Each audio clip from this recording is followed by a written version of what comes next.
My name is Yogya Bhatia and I'm a legal intern at Lexis & Company. Today I'll be talking about discharge of contract by agreement. Discharge of contract means to end it. There are therefore as many kinds of discharge as there are different ways of ending a contractual obligation.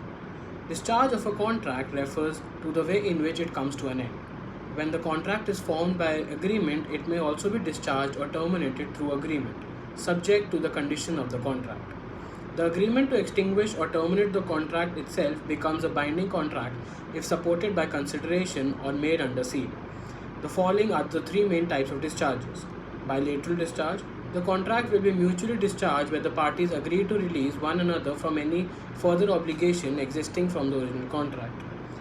According and satisfaction. Accord and satisfaction occurs where one party accords the release of another party who is in branch of the original agreement from its obligation in return for the satisfaction for the performance of another obligation.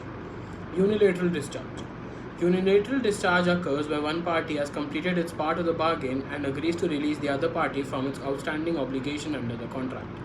The agreement is only binding if supported by consideration or made under seal.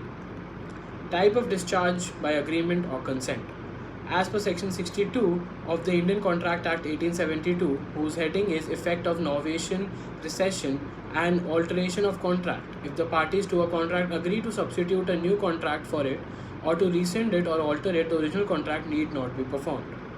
The six types through which discharge of contract through agreement or consent can take place are novation, rescission, alteration, remission, waiver, merger, accord and satisfaction, novation.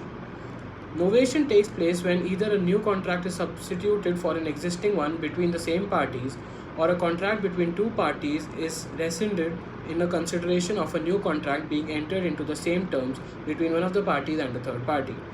In the famous case of Scarf vs. Jardine 18 Lord, explained the meaning and effect of novation in the following words.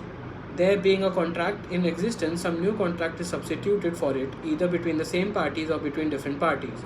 The consideration mutually being the discharge of the old contract. A common instance of it in partnership cases is where upon the dissolution of a partnership, the person who are going to continue in business agree and undertake as between themselves and the retaining partner. A novation involving a change of parties, a novation involving the substitution of the new contract in the place of old. Change of parties. The first illustration to Section 62 is a case of novation by the change of parties.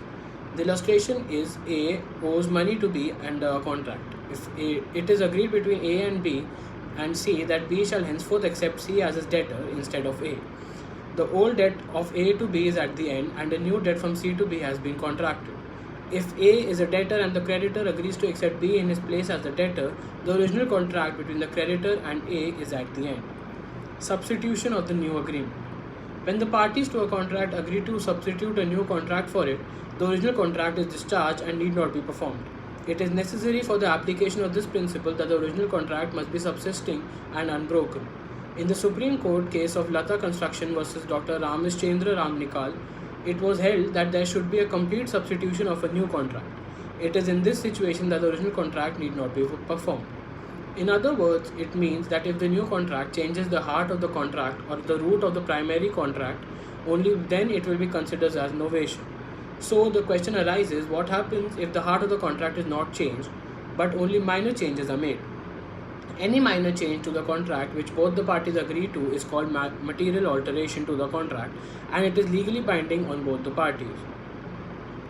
In the case of Nagendra Kumar Biraj Singh vs. Hindustan Salts Limited, the defendants advertised that there were vacancies in their company at a certain salary. The petitioner got selected for the job. The day he joined, he was offered the job at a lesser pay scale. He consented to this new contract which offered him lesser pay than that was advertised. He later sued the defendants for the advertised pay. The court quashed this claim and said that since the plaintiff agreed to the new contract which offered lesser pay, the contract had been novated and hence it is valid. Pay scale is the heart of the contract and changes to the novates, hence defendants were held not liable. In another case of Jugilal Kalampat vs. NB International, the Calcutta High Court also held that for novation to take effect, modification to the contract must go to the root of the original contract and change its essential character. In another similar case of Manohar Koyal versus Thakur Das Naskar, the defendants owed the plaintiff a sum of rupees 1173 due on a bond. But the amount was not paid, is due a time, and the plaintiff, after the passing of the due date, agreed to accept rupees 400 in cash and a new bond of rupees 700 payable in installments. The defendant defaulted again and neither paid rupees 400 in cash nor the rupees 700 bond. Thank you.